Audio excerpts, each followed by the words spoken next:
The President of the Republic of Ghana, His Excellency Nana Addo Dankwa Akufo-Addo, has always been passionate about ensuring that women, who constitute a bigger percentage of the world's population, especially in Africa, were given the due recognition and support. In Ghana, 51% of our population is female. This statistic is also representative of the African condition and means that the empowerment of our women and ensuring gender equality constitutes fundamental challenges for our development. He believes that given the needed impetus, women stand a higher chance of accelerating the pace of Africa's development through their selfless and hardworking ways. He has appointed a number of females into sectors that were preserved for men: 11 ministers, 11 deputy ministers, 25 ambassadors. The president was designated by the African Union as the AU Gender Champion in the year 2017. The Gender and Development Initiative for Africa, Gadia, was launched in November 2017 with the aim of ensuring the promotion of African women as leaders in business and politics. The program is being implemented by the presidency through the Office of the Presidential Advisor on Gender and Development and a multi-sectorial committee backed by Chief of Staff and Secretary to the President.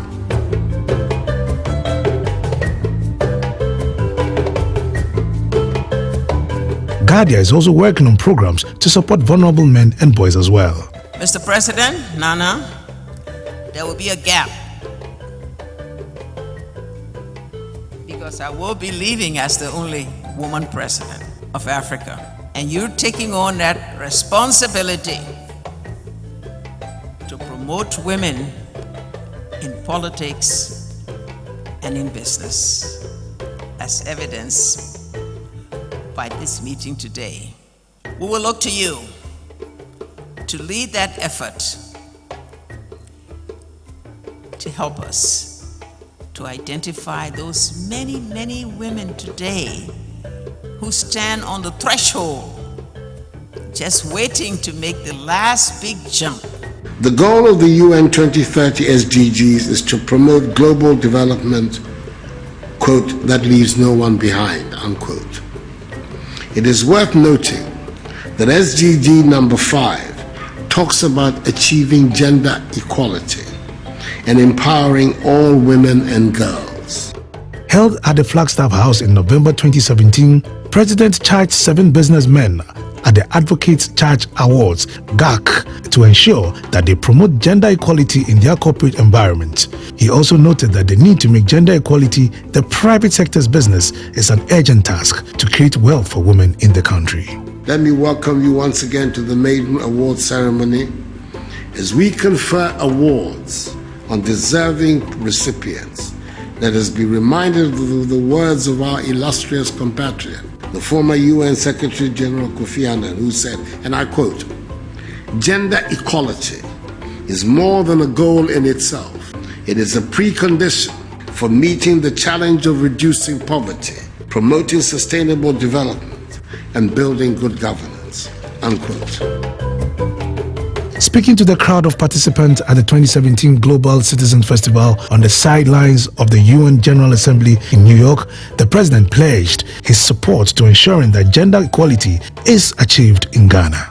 The Global Citizen Festival is part of a movement to end extreme poverty by contributing to charity acts. The president in January 2018, when opening a forum on discussion of the Maputo Protocol, urged the 17 member states of African Union to ratify the 2003 Maputo Protocol, which is protocol to the African Charter on Human and People's Rights on the Rights of Women in Africa. He invited decision makers from all sectors of life on the continent to support Maputo Protocol. He has given his full support for the He for She campaign, a global movement fighting for gender equality and women's empowerment. To that effect, he promised to pass the Affirmative Action Bill, which aims to increase women's participation in political decision-making. President Nana Akufo-Addo has been honored in Rwanda for implementing the free senior high school program in Ghana. The free SHS program has allowed more girls greater access to school. Livelihood Empowerment Against Poverty, LEAP, a social cash transfer program, has been increased by the president, given to female caregivers in household to ensure that the entire household benefits. restoration of training allowances for trainee nurses and midwives across the country, a sector that is primarily female. What will I do if at my age I was being prepared to be sent away into marriage? It is against our laws, and yet that is happening. The questions are endless, and we need real committed action now. The President Nana Addo Dankwa Akufo-Addo has said that his government is determined to put an end to child marriage and child slavery in the country.